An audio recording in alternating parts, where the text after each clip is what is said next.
Hey, this is Dr. Neuhaus. I'm excited to show you a neat procedure today.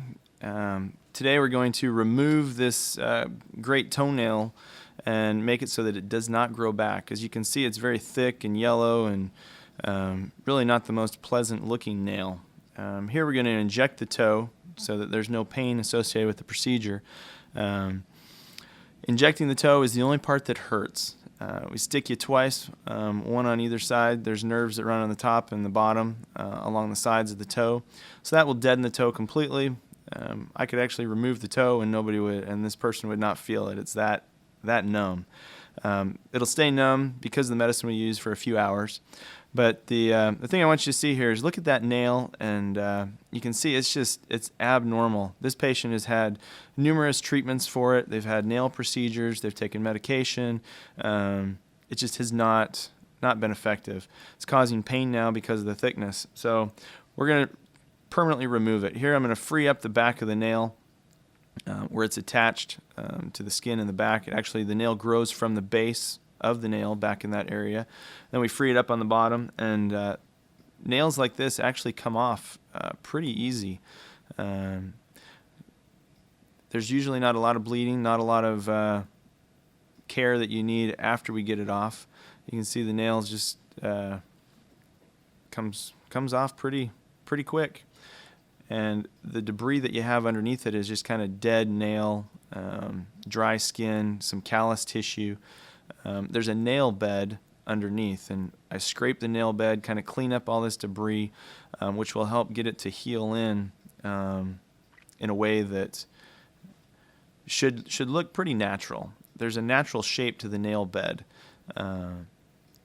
So you want to clean that up really good, get all this debris off of it, and then I'll put some acid on here in a minute, and that will hopefully kill the root. I call it my 98% procedure because 98% of the time there's no problems with a procedure like this.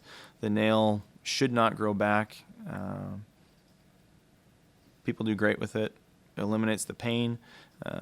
Complications which are potential with a procedure like this, you can always get an infection. I will typically give somebody an antibiotic to take in the office. If I've done the procedure in the office, I'll give them an antibiotic to take for 10 days or so, a week or 10 days. Depending on the situation, just to keep it from being infected. There's some local care that's needed at home. Somebody that goes through this needs to put a little antibiotic cream and a Band-Aid on it. They can wash with soap and water, dry it off real good. Just keep it clean, and you can see the shape of the nail there after it gets all cleaned up. The bed actually looks pretty natural. It almost looks like there's a toenail still there, and that's just the skin that is overlying the bone. So that on the edges there, it'll fill in. The skin will kind of grow up a little bit over that, but there will still be a little bit of a shape to the top of the toe, where you kind of got to do a double take in most cases to make sure that there's not a nail there. It'll look different. The medicine there, you can see that's the acid that we're putting on, and again that kills the root, creates a burn.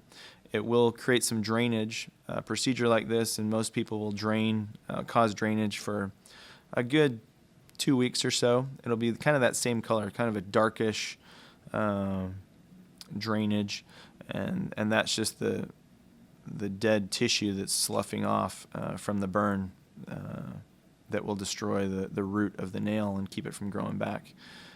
Every once in a while, I think I started talking about potential complications. Infection and regrowth are really the two things that you'll see with a procedure like this.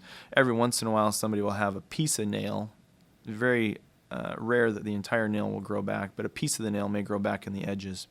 So other than those two things, it's a very effective procedure, works very well, and I hope that explains what we're doing today.